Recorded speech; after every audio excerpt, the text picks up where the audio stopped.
우리 성가대는 천상의 목소리 같아요. 네. 우리 듣는 이들의 심금을 울리고 그런 상상을 해보았습니다. 이 찬양을 들으시면서 온화하게 미소를 짓고 계실 하나님을 생각해 보았습니다. 아마 그런 은혜가 아마 동일하게 모든 듣는 분들에게 임하셨을 줄로 믿습니다. 네. 오늘은 우리 골로새서 6번째 시간인데요. 혹시 이 주보가 없으신 분들은 가까이 계신 분은 같이 보면서 조금 복잡합니다. 오늘 내용이 조금 힘든 부분들이 있어서 주보의 요약 내용을 좀 참고하시면서 보시면 한결 편하실 것 같습니다. 예수님께서 이 땅에 오신 목적이 무엇이죠? 우리 골로새서 1장 22절에 보면 우리 자신을 거룩하고 흠이 없고 책망할 것이 없는 자로 세워주시기 위해 예수님께서 이 땅에 오셨습니다. 바로 이 이전장에 있는 골로새서 1장 22절에 그 내용이 있죠. 그래서 우리의 성도된 예수님이 그리스도이심을 믿는 성도들의 신앙 수준은 어떠해야 되는가? 그것은 골로새서 2장 2절에 표현이 되어 있죠. 하나님의 비밀인 그리스도를 깨닫는 수준이 어떠해야 하냐면 확실한 이해의 모든 풍성함이 넘치는 수준이 되어야 한다. 바로 이 예수님을 아는 수준이 굉장히 완전하게 풍성해야 된다라고 바울 사도는 이야기하고 있습니다. 이렇게 되면 바로 우리의 신앙이 어떻게 됩니까? 골로새서 2장 7절에 보면 우리의 신앙이 어디에? 예수님께 깊이 뿌리 박는 바로 그러한 삶을 살아가게 되는 것입니다. 이것이 이제 지난주까지 이 골로새서 1장 2장에 걸쳐서 나누었던 은혜입니다. 오늘은 바울 사도께서 이 골로새서 교인들에게 우리의 신앙이 초등학문의 수준을 벗어나라는 책망에 가까운 권면에 관한 내용 중에 특별히 첫 번째 파트입니다. 두 번째 파트는 다음 주에 자세하게 나눌 계획입니다. 당시 골로새 교회에는 유대인들의 구약적 관습이 상당히 큰 문제가 되었습니다. 그러한 관습이 예수님의 참모습을 우리가 2장 초반부에서 지금까지 살펴본 예수 그리스도에 대한 참모습을 상당히 혼란스럽게 했습니다. 물론 수천 년간 지켜왔던 그 유대인들의 관습을 하루아침에 바꾼다는 것은 결코 쉬운 일이 아니죠. 그렇지만 바울 사도는 분명하게 이러한 유대인의 관습들을 그림자라고 책망하고 있습니다. 오늘 본문 17절 말씀해 보면 당시에 문제가 되었던 네 가지 관습에 대해서 언급하고 있습니다. 첫 번째는 바로 뭐냐면 먹고 마시는 것, 두 번째는 절기, 세 번째는 초하루, 그리고 네 번째는 안식일입니다. 왜 유대인들은 많은 관습들 중에 이 네 가지를 굉장히 강조했을까요? 이 크리스찬이 되고 나서도 크리스찬이 된 이방인들에게 이 네 가지 풍습을 지킬 것을 굉장히 강조를 했습니다. 이것은 비단 골로새 교회의 문제뿐만 아니라 다른 많은 초대교회에서 동일하게 있었던 문제입니다. 그래서 이것을 순서대로 왜 그러했는지, 왜 또 바울 사도는 이것을 그림자라고 이야기를 하고 있는 것인지 한번 성경 말씀을 예를 들어서 살펴보고자 합니다. 첫 번째, 부정한 음식에 대한 규례입니다. 레위기 11장에 보면 부정한 음식에 대한 규례가 있습니다. 가정한 동물, 정결한 동물 이렇게 구별해서 설명들을 하고 있어요. 예수님을 믿는 골로새 교인들에게 이 규례들을 지킬 것을 주장했습니다. 이것이 당시 초대교회에 얼마나 심각한 문제였냐면 사도행전 15장 20절에 보면 바로 예루살렘 공회가 열렸는데 이 예루살렘 공회는 바울 사도가 1차 전도 여행을 한 후에 다시 그 갈라디아 지방에서 이 할례가 이슈가 되었기 때문에 예루살렘에 모여서 교회의 지도자들이 무엇을 어떻게 처리할까를 논의하는 중에 이 음식에 관한 얘기가 안건으로 상정이 되어서 결론을 내게 됩니다. 그 내용이 바로 사도행전 15장 20절에 기록이 되어 있는데 목매어 죽인 것과 피를 멀리하라. 피를 먹지 말라. 그리고 목매어 죽은 짐승들, 동물들을 먹지 말라라고 지금 권면하고 있습니다. 그리고 베드로 사도 또한 사도행전 10장 14절에 보면 고넬료 집을 방문하기 전에 환상을 보게 되는데 그 환상 중에 보자기에 내려오는 음식들을 보고 정결하지 않은 음식이라고 해서 베드로는 그 음식을 먹기를 거부합니다. 이 고넬료가 이방인이기 때문에 그렇죠. 예수님의 수제자였던 베드로 사도조차도 유대인의 관습에 의한 그 음식의 정결함과 부정한 것에 상당히 민감해서 주저했습니다. 그래서 하나님께서는 베드로를 책망하시고 그 고넬료의 집을 방문하라고 권면했습니다. 이러한 상황 가운데 바울 사도는 이 음식에 대하여 명확하게 당시의 사람들에게 가이드라인을 주고 있습니다. 성경 구절 읽어준 한번 찾아보겠습니다. 로마서 14장 20절입니다. 바울 사도는 당시 초대교회의 사람들이 음식 때문에 우상에게 바친 음식이라든지 여러 가지 또 정결하지 못한 음식들, 레위기 11장에 기록되어 있는 이 음식들을 과연 어떻게 해야 되는가, 이것을 구약의 성경들을 잘 모르는 이방인들에게 어떻게 이것을 전해야 하는가라고 이제 방법을 이 로마서 14장 20절에서 이야기하고 있습니다. 바울 사도가 뭐라고 이야기하고 있습니까? 음식으로 인해 형제를 그리끼게 하지 말고 오직 믿음으로 먹으라 라고 권면하고 있습니다. 그러니까 바울 사도는 비록 우상에 숭배한 제물이라 할지라도 너희가 믿음으로 먹는다면 그것은 괜찮다. 그러나 믿음으로 먹지 않는다면 그것은 죄가 된다라고 바울 사도는 이야기하고 있습니다. 왜 바울 사도는 오직 믿음으로 먹으라고 이야기했을까요? 왜냐하면 하나님의 나라는 먹는 것과 마시는 것이 아니기 때문에 그렇습니다. 그 내용이 바로 앞에 있죠. 17절 말씀해 보면, 로마서 14장 17절의 말씀해 보면 하나님 나라는 무엇이라고 이야기합니까? 오직 성령 안에 있는 의와 평강과 희락이기 때문에 그렇습니다. 하나님의 나라는 마시는 것과 먹는 것이 아니라 무엇이라고요? 세 가지입니다. 의와 평강과 희락이다. 의라고 하는 것은 당연히 예수 그리스도를 믿음으로 얻게 되는 의를 말씀하는 것이요. 평강은 오늘 우리 또 집사님께서 우리 인사말로 샬롬이라고 얘기했는데 바로 이 평강은 샬롬이죠. 샬롬. 샬롬은 우리가 마음의 안정을 누리면서 평안한 마음을 느끼는 것의 의미의 평강이 아닙니다. 원래 원어의 의미는 이 샬롬이라고 하는 히브리어의 원래 의미는 뭔가 하면 내가 대적으로부터 적에게 붙잡혔다가 아니면 적으로부터 핍박을 받다가 그것으로부터 하나님께서 대적으로부터 나를 건져내어 주셔서 구원해 주심으로 인해서 얻어지는 평안을 말합니다. 그냥 평안한 가운데 일상 가운데 누리는 평안이 아니에요. 내가 어떻게 곤란과 시련과 환난을 겪는 중에 대적으로 인해서 그 대적으로부터 하나님께서 구해 주셔서 그 이후에 얻어지는 평강, 이것을 바로 우리가 샬롬이라고 이야기합니다. 이 말하는 이 평강과 이것은 하나님과의 reconciliation, 회복에 의해서 얻어지는 평강이기도 하죠. 그리고 세 번째는 바로 희락입니다. 희락. 이 희락은 하나님을 사랑하고 또 이웃을 사랑함으로 해서 얻어지는, 우리가 신앙생활 가운데 얻어지는 바로 희락, 즐거움을 말합니다. 하나님의 나라는 이와 같이 먹는 것과 마시는 것이 아니라 의와 평강과 희락이기 때문에 바울 사도는 무엇을 먹든지 간에 믿음으로 먹으라고 권면하고 있습니다. 그런데 여기 하나의 조건이 붙어 있죠. 믿음으로 먹는 것은 좋은데 단지 그 음식을 먹음으로 인해서 형제에게 그리끼지 않도록 하라. 물론 믿음으로 먹어도 되는데 모든 음식을 먹어도 되지만 그러나 그것을 보고 믿음이 있는 형제들이 그 사람의 신앙의 믿음에 혹시 시험에 들게 된다면 그것을 먹지 말라고 이야기합니다. 그것은 구원과 상관없이 형제를 사랑하는 마음 때문에 형제를 시험에 들게 하지 않기 위해서 먹지 말라고 하는 것이에요. 그것은 율법에 의해서 먹지 않는 것이 아니라 무엇 때문에?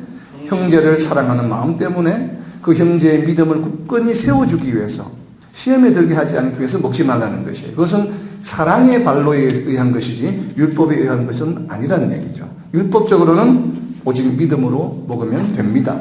그렇지만 형제들이 그리키게 되는 그러한 음식은 먹지 않는 것이 좋다라고 이야기하고 있습니다. 이것이 바로 음식에 대해서 바울 사도가 아주 명쾌하게 왜 음식이 그림자일 수밖에 없는가, 이 그림자가 아닌 실체를 붙들라고 이야기합니다. 그래서 그것은 실체는 바로 뭐예요? 음식에 대한 실체는 믿음이죠. 믿음으로 먹는 것이 실체죠. 자, 두 번째 그림자 중에 하나는 유대인의 절기입니다. 유대인에게는 당시에는 7절기가 있었습니다. 그래서 이 7절기는 봄절기 4절기와 가을절기 3절기로 나누어집니다. 봄절기인 유월절과 무교절과 초실절 그리고 오순절로 되어 있는데 이 4절기는 예수님의 초림을 상징합니다. 이것이 왜 예수님의 초림을 상징하는지 지금부터 좀 살펴보도록 하겠습니다. 제일 먼저 있는 절기가 뭐라고요? 6월절이죠. 6월절은 그 주보에 보면 1월 14일이라고 표현이 되었습니다. 이 1월 14일은 유대력입니다. 유대력. 그러니까 유대력은 달을 기준으로 하는데 우리 중국에 사는 우리 음력과는 조금 차이가 있지만 어쨌든 달을 기준으로 하는 그 달력입니다. 그러니까 태양력이 아니고요. 그러니까 그것을 유대력이라고 합니다. 그래서 음력하고 좀 구별해서 유대력이라고 부릅니다. 그 1월 14일, 그러니까 양력으로 하면 거의 3월 정도 됩니다. 한 2달 정도 차이가 있기 때문에 3월, 그리고 이제 유대력은 1월 14일, 이것이 바로 6월절입니다. 6월절은 무슨 날이에요? 출애굽할 때에 하나님께서 이스라엘 민족을 패스오버 해서 다른 모든 애굽의 장자를 죽이셨지만 양의 피를 문선주에 바른 이스라엘 민족은 살려주셨다라고 하는 것을 기념하는, 이로 인해서 노예 생활에서 이제 출애굽하게 되었죠. 그것을 기념하는 하나님의 역사를 기억하는 날이 바로 6월절입니다. 이 날은 고정되어 있습니다. 이 날은 무조건 1월 14일입니다. 그런데 이어지는 무교절과 초실절과 오순절, 그러니까 나머지 세 개의 봄절기는 날짜가 정해져 있지 않습니다. 이것은 해마다 바뀝니다. 바뀌는 이유는 바로 이 세 절기, 나머지 세 절기의 기준이 6월절이 되기 때문에 그래요. 6월절은 무조건 1월 14일입니다. 그러면 이것이 월요일 수도 있고 화요일 수도 있고 수요일, 매년마다 바뀌죠. 월, 화, 수, 목, 금이 바뀌게 되어 있는데, 그래서 6월절은 항상 1월 14일이에요. 그래서 만약에 1월 14일이 금요일이라고 한다면 안식일은 며칠입니까? 토요일에 안식일이니까 1월 15일이 되죠. 그럼 1월 15일이 안식일 다음 첫날은 며칠이 돼요? 16일이 되죠. 그 16일이 바로 초실절입니다. 그래서 만약에 이 14일이 금요일이 아니고 목요일이면 어떻게 되겠어요? 15일, 16일이 안식일이 되고 17일이 초실절이 되겠죠.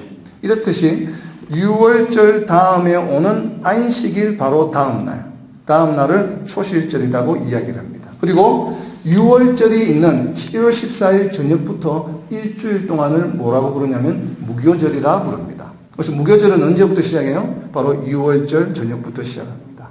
그래서 그때부터 하루가 아니고 무교절은 며칠간? 일주일간이 무교절이에요. 일주일이라고 하는 것은 월화수목금토일 이렇게 되잖아요. 그러다 보니까 그 중간에 반드시 안식일이 있게 되겠죠. 그죠? 그럼 안식일 다음 날이 뭐라고요? 초실절이 되죠. 그러다 보면 이 무교절과 초실절은 겹치게 됩니다. 초실절이 항상 무교절 중간에 있게 되는 경우가 많겠죠.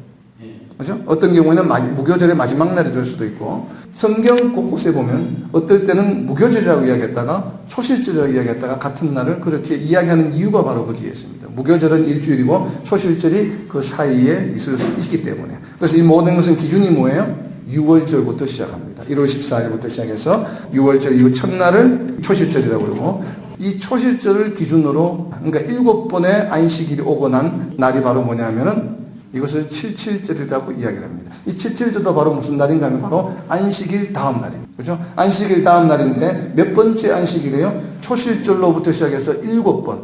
그러니까 77이 49일이 되죠. 49일이고 그 다음 날이 되니까 바로 50번째 날이 되는 거예요. 그래서 오순절이라고 부릅니다. 그래서 50일이 되었다. 그러니까 50일은 언제예요? 초실절 이후에 50일이 되는 날이에요. 자, 이걸 잘 기억하세요. 오순절은 초실절이 기준이 되어서 초실절이 있고 난 다음에 50번째 되는 날이 바로 오순절이에요. 그죠?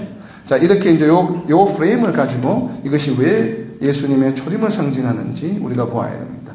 6월절의 근본적인 의미는 뭐예요? 어린 양을 제물로 바쳐서 우리가 하나님의 그 치심, 장자를 죽이는 것으로부터 패스오버, 우리가 구원을 받은 것이죠. 그러니까 우리의 죄사함을 받은 날이죠. 그죠? 그래서 6월절에 어린 양으로 오신 분이 바로 누구예요?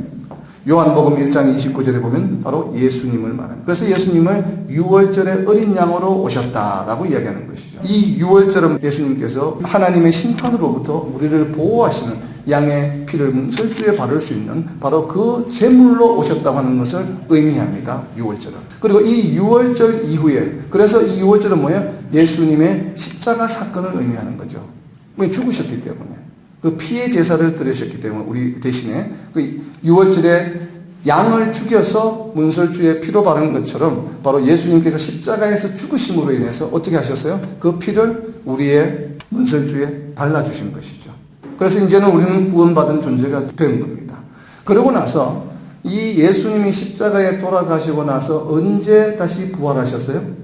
돌아가신 날이 금요일이죠. 그래서 우리가 성금요일을 지키지 않습니까? 금요일 다음에 안식일은 언제예요? 토요일이죠. 그게 바로 이특절 날. 그 다음에 세 번째 날이 바로 뭐예요? 3일 후에 살아나셨으니까 금요일부터 카운팅합니다. 항상 유대 카운팅하는 방법은. 그러면 금요일, 토요일, 일요일 날 부활하신 것이죠. 그래서 그게 일요일이 바로 뭐예요? 토요일 안식일 다음 첫날에 예수님께서 부활하셨죠. 6월절 이후에 안식일 다음 첫날을 아까 무슨 날이라고 불렀어요? 초실절이라고 불렸죠. 예수님이 어떤 존재이십니까? 고린도전서 15장 20절에 보시면 그리스도께서 죽은 자 가운데서 다시 살아나사 잠자는 자들의 뭐가 되셨다고요? 첫 열매가 되셨느니라. 첫 열매가 뭐 하는 절이라고요? 초실절이죠. 초실절은 바로 농사지은 첫 열매를 드리는 제사를 드리는 날입니다. 그래서 예수님께서 부활하셔서 뭐가 되셨다고요? 첫 열매가 되셨다. 초실절이 되셨다 이 말이에요. 이 부활하신 날로부터 며칠 동안 계시다가 성천하셨어요? 40일간 계시다가 성천하시고 그리고 언제 성령을 보내주셨어요? 바로 오순절날 보내주셨어요. 그래서 예수님께서 십자가 사건으로 6월절에 돌아가시고 그리고 초실절날 부활하시고 성령을 오순절에 보내주셨어요.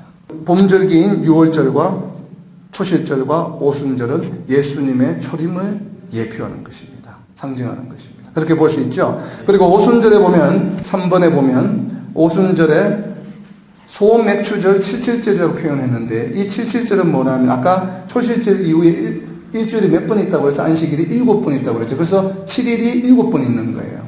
초실절부터 오순절까지의 49일을 전체를 77절이라고 합니다. 그러니까 49일간이죠.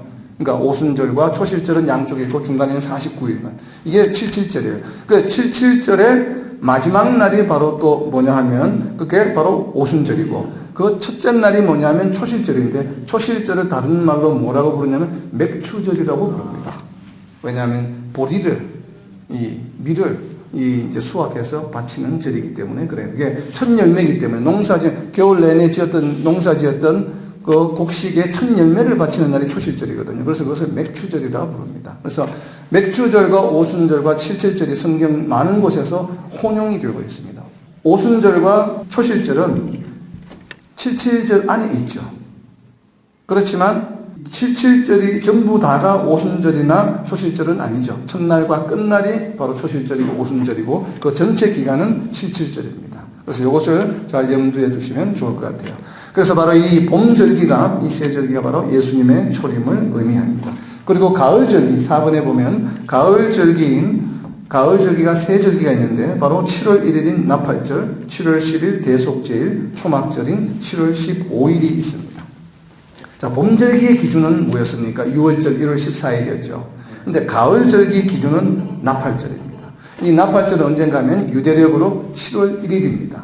7월 1일인데 7월 1일이면 양력으로는 거의 9월 내지 10월이 되는데 이 7월 1일의 1일은 무슨 날인가 하면 초승달이 뜨는 날입니다. 초승달. 그러니까 달을 기준으로 하니까 달이 이렇게 15일간 커졌다가 다시 작아지면서 금음이 되고 나서 금음날은 달이 안 보이죠. 달이 없는 날이고 그 다음에 달이 없는 날이 있다가 그 다음 날 저녁에 달이 딱 보이면 그게 무슨 달이에요? 초승달이죠. 그것을 바로 초하루라고 이야기를 합니다. 그래서 유대에서는 이 초하루가 대단히 중요합니다. 오늘날은 이제 관측소가 있어서 정확하게 초하루를 얘기를 하지만 그 당시에는 관측소가 없었기 때문에 달이 떴는데 이게 초승달인지 초승달 두 번째 달인지 모르잖아요. 그래서 이걸 어떻게 결정을 했냐면 초승달이 가장 먼저 발견하는 사람이 대제사장에게 쫓아와서 보고를 합니다. 지금 달이 떴어요 하고 어제는 달이 없었는데 오늘 달이 떴습니다. 그러니까 오늘이 초승달이에요. 그러니까 오늘이 초하루입니다.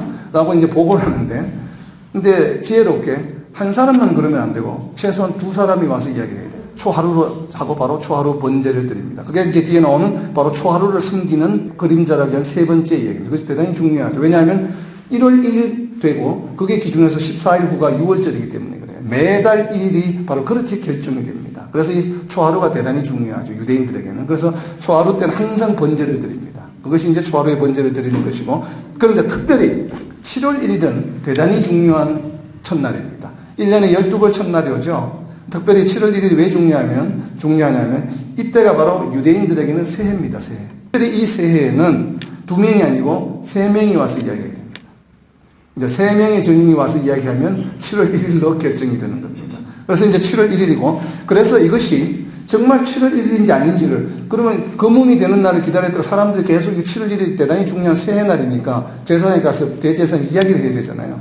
그러니까 이게 매일매일 그 신호를 줍니다. 그래서 6월 1일부터 6월 30일까지 30일 동안은 매일 하루에 한 번씩 나팔을 붑니다. 그래서 한 번을 불다가 7월 1일 날 직전에 이제 6월 1일부터 계속 30일 동안 불다 보니 달이 안 떴어요. 금음이 되었어요. 그러면 그 다음에 달이 뜨면 이게 7월 1일이잖아요. 그래서 그때 3명의 증인이 오게 되면 7월 1일 날 저녁에는 1000번을 붑니다. 그러니까 한 번씩 불어오다가 7월 1일 날은 1000번을 불어요. 1000번을 부는 날이 바로 나팔절의 시작을 알리는 겁니다. 나팔절에 부는 이 나팔의 재료가 뭐냐면 양의 뿔입니다. 왜 양의 뿔로 이 나팔을 부냐면 양으로 뭘 하셨어요? 하나님께서 아담에게 죽이시고 그 가죽으로 옷을 입히셨죠. 그러니까 죄사함의 상징입니다. 그래서 이 나팔절을 시작해서 이때부터 7월 1일부터 7월 10일까지 이스라엘 전 민족이 모여서 회개하기 시작합니다. 하나님 앞에. 1년의 모든 죄를 회개합니다. 그러니까 유대인들은 죄를 지으면 즉시로 그날 가서 이 제물을 바치고 제사함을 받잖아요. 이제 레위기의 말씀처럼 그렇게 하기도 하고, 더불어서 7월 1일부터는 전체가 모여서 1년 내 지금까지 진행했던 모든 죄가 혹시 제사한 게 빠뜨렸을 수도 있으니까 그것은 단체로 전부 다가 제사함의 제사를 지내는데, 그것이 바로 7월 10일 날 드리게 되는 대속죄일입니다. 이스라엘 전체가 한 번에 번제를 드리는 날이 바로 7월 10일인데 그 번제를 위해서 바로 7월 1일부터 10일간 매일 회개를 합니다. 그래서 10일간 회개를 하게 되고 대속죄일이 되는데, 이 대속죄일에는 대제사장이 유일하게 하나님이 거하시는 장막 아닌 지성소에 들어가는 날이기도 합니다.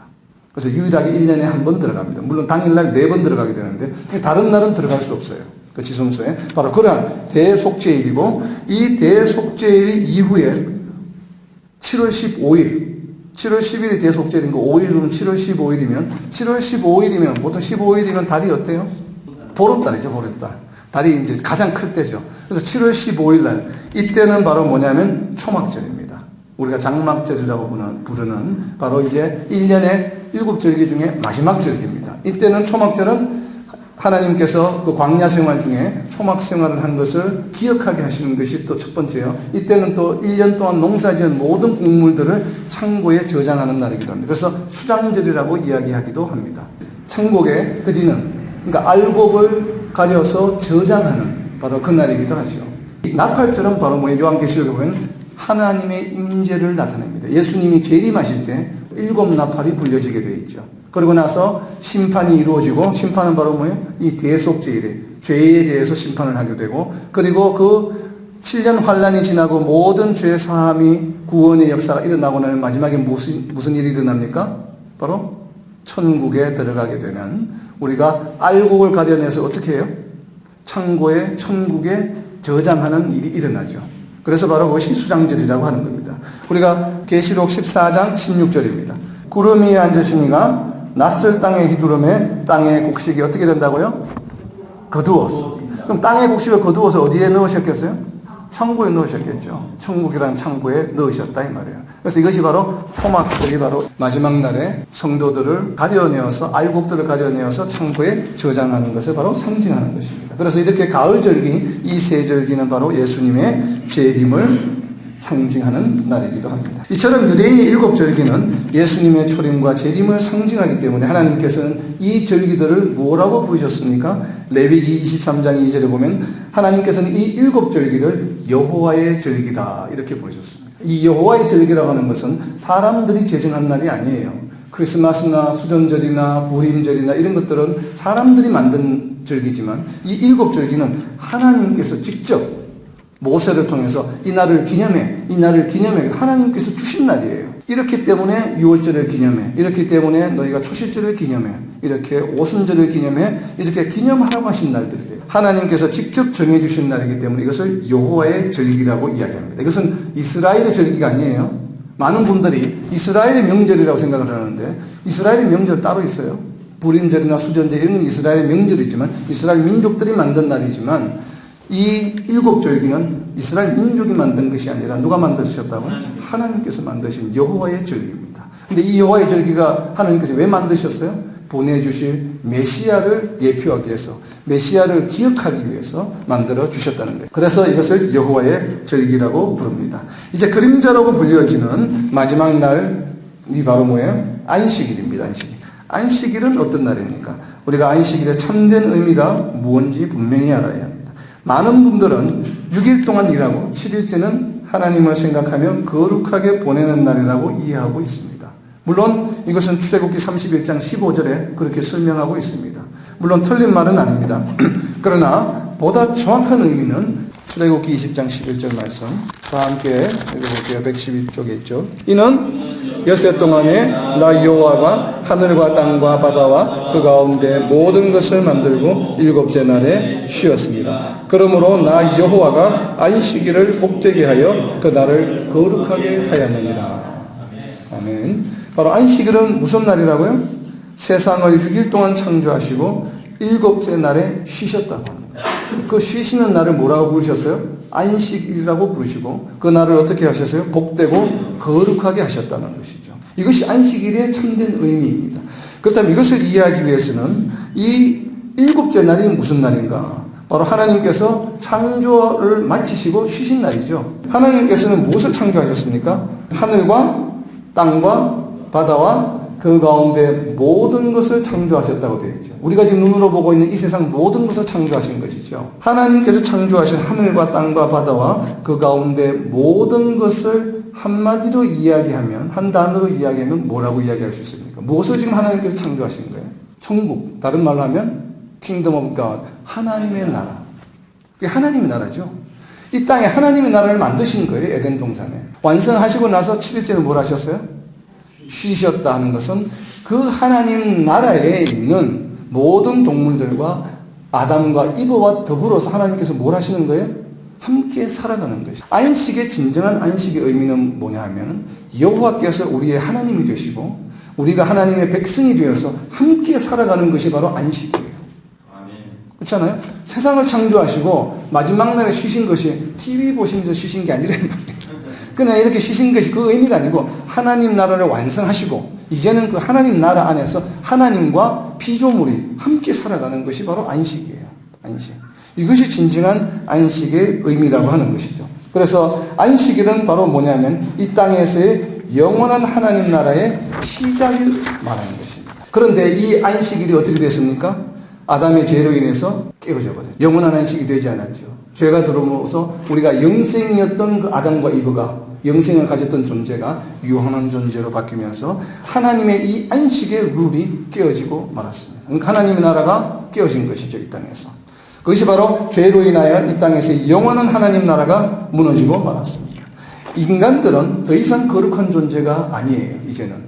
왜냐하면 창세기 6장 3절에 보면 여호와께서 이르시되 나의 영이 영원히 사람과 함께하지 아니하리니 이는 그들이 육신이 됩니다. 왜냐하면 아담을 지으시고 나서 흙으로 지으시고 나서 불어넣어 주셨던 그 루아 생명이 이제 창세기 6장에 오게 되면 그 생명이 하나님께서 영원히 떠나리라 하면서 떠나버리고 사람은 이제 뭐예요? 흙으로 만든 그런 육적 존재가 되어버렸어요. 생명을 잃어버린 존재가 되었기 때문에 유한한 존재가 되다 보니까 하나님의 나라가 무너지고 말았죠. 그래서 하나님께서는 원래 이 세상을 창조하실 때 하나님 나라를 이루기를 원하셨는데 그것을 잊지 말라고 안식일을 지키라고 말씀하십니다. 내가 안식일을 지키라고 하는 이유는 내가 이 땅에 하나님 나라를 창조하고 너희와 함께 살려고 했던 것을 너희가 잊지 말라고 하는 것이에요. 그것이 계속 177, 67, 26, 20이 나오죠. 창세기 17장 7절, 그 다음에 출애굽기 6장 7절, 레위기 26장 12절. 그게 뭐예요? 내가 너희 하나님이 되고 너희가 나의 백성이 되리라.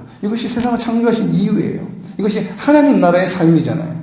이것을 기억하라고 하는 것이 내가 바로 그렇게 하고 쉬었지 않느냐. 너희하고 같이 살려고. 그날이 바로 7번째 날 안식일이야. 그러니까 안식일을 당할 때마다 이것을 기억하라고 하는 거죠. 너희 죄로 인하여 이것이 무너졌는데 언젠가는 내가 반드시 이 안식일을 새롭게 할 것이야. 그때가 언제입니까? 예수님의 초림이죠. 그래서 예수님께서 이 땅에 오심으로 인해서 하나님 나라가 다시 세워지기 시작했습니다. 그래서 우리가 예수님을 그리스도로 믿음으로 인해서 우리가 무엇을 선물로 받습니까? 사도행전 2장 38절에 있는 말씀처럼 성령을 선물로 받게 되죠. 이것이 뭐예요? 창세기 6장 3절에서 하나님께서 내가 이 생명이 영원히 사람들을 떠나자고 하셨던 그 생명이 예수님이 오셔서 우리의 죄를 대신해서 죽으심으로 부활하심으로 우리는 그 사실을 믿음으로 그 떠나신다고 선언하셨던 그 생명이 우리에게 어떻게 했어요? 다시 돌아오신 것이죠. 그러므로 인해서 하나님의 나라를 만들 수 있는 하나님의 백성의 존재가 생기게 된 것이죠. 이것이 바로 예수님의 초림의 진정한 의미입니다. 그래서 이 땅에 이제는 뭐예요? 무너졌던 하나님의 나라가 다시 세워질 수 있는 여건이 조성이 된 것이죠. 누구에 의해서? 예수님이 이 땅에 오심으로 인해서. 그래서 예수님이 뭐예요? 안식일에 뭐가 됩니까? 실체다 이 말이에요. 안식일은 그럼 뭐였어요? 예수님이 오실 것이다. 하나님 나라를 이루는 백성들을 만들어줄 수 있는 누군가가 오셔서 내가 아담을 태초에 창조했던 것과 같이 하나님 나라를 이룰 수 있는 하나님의 백성을 다시 생기게 할 수 있는 메시아를 내가 보내줄 것이다 라고 하는 메시지가 바로 안식일이었거든요. 그래서 안식일을 일주일마다 한 번씩 그것을 기억해라 잊지 말고 예수님이 오심을 예표하는 그림자이고 이제 그 그림자의 주체이신 누가? 예수님께서 이 땅에 오셨다 이 말이에요. 오심으로 인해서 그림자는 더 이상 실체의 역할을 할 수가 없죠. 예수님의 예표하는 역할만 하고 이제 예수님이 실체가 오셨기 때문에 우리는 안식일을 그림자로 기억해야 됩니까? 실체인 예수님을 기억해야 됩니까? 당연하죠. 그래서 지금 바울 사도는 바로 이 내용을 모든 절기와 초하루와 그 다음에 안식일 이러한 것들은 그림자다. 그 모든 것들은 누구를 위한 그림자였어요? 예수님을 메시아로 보내주시겠다고 하는 하나님의 약속의 언약의 징표였다라고 이야기하고 실제로 이제 예수님이 오셨기 때문에 그 예표의 실체가 오셨기 때문에 실체를 붙들라고 지금 바울 사도는 이야기하고 있는 것입니다. 이것이 바로 골로새서 2장 16절과 17절에 있는 이 두 구절이 짧지만 가지고 있는 상당히 많은 신앙적인 의미가 있죠. 그래서 이 예수님을 붙들고 있으면 된다는 것이죠. 음식이 중요한 것이 아니라 절기를 지키는 것이 중요한 것이 아니라 할례를 받는 것이 중요한 것이 아니라 안식일을 지키는 것이 중요한 것이 아니라 누구를 믿어야 된다고요? 예수님을 믿고 예수님이 그리스도가 되셨음을 믿고 그 예수님의 뿌리 박는 삶을 살아가는 것. 이것이 바로 천국 백성이 되는 것이요. 바로 이것이 실체라고 하는 것. 이것이 가장 소중한 것이라고 하는 것이죠. 그래서 지금까지 생각해왔던 예수님을 예표해왔던 그런 그림자를 버리고 너희는 실체를 붙들라고 이야기하고 계십니다. 말씀을 맺습니다. 바로 이렇게 날마다 우리가 마음을 같이해서 사도행전 20장 7절에 보면 안식일 후 첫날에 함께 모여서 떡을 떼게 되었습니다. 그래서 우리가 주일을 지금 일요일을 안식일 다음 날은 토요일 다음 일요일이니까 우리가 이 이유 때문에 또 예수님이 부활하신 것을 기념해서 우리가 지금 주일날 예배를 드리고 있는데 우리가 정말 그림자가 아닌 실체의 예수님을 기억하고 우리가 예수님을 따르고 붙들려면 그것을 꼭 일주일에 하루 주일날만 해서 되겠습니까? 안 되겠습니까? 아닙니다. 이 진정한 의미는 뭐예요? 일주일 월, 화, 수, 목, 금, 토, 일 모두가 바로 주일이 되어야 된다는 거죠. 우리는 이 일주일 모두가 안식이 되는 삶을 살아가야 합니다. 아멘. 그것이 참된 실체를 붙드는 것이에요. 그렇기 때문에 안식일이 중요하지 않은 거예요. 왜? 모든 날이 안식일이기 때문에. 특별히 기념할 필요가 없다는 것이에요. 그래서 그 얘기를 지금 하고 있는 것이죠. 그래서 사도행전 2장 46절에 보면 초대교회 성도들은 날마다 그래서 마음을 같이해서 모여서 이 떡을 떼었습니다. 우리도 이와 같은 삶을 살아가야 되겠죠. 날마다 우리가 성전에 모이는 것은 쉽지 않지만 우리가 바로 성전이 된 우리 자신 그리고 우리 성전이 된 우리 가정에서 날마다 모여서 떡을 떼며 바로 날마다 안식일을 기억하며 예수님을 기억하며 실체를 붙드는 그러한 예배를 드리는 삶을 살아가야 됩니다. 바로 이러한 삶을 살아가는 저와 여러분이 되시기를 예수님의 이름으로 선포합니다. 아멘.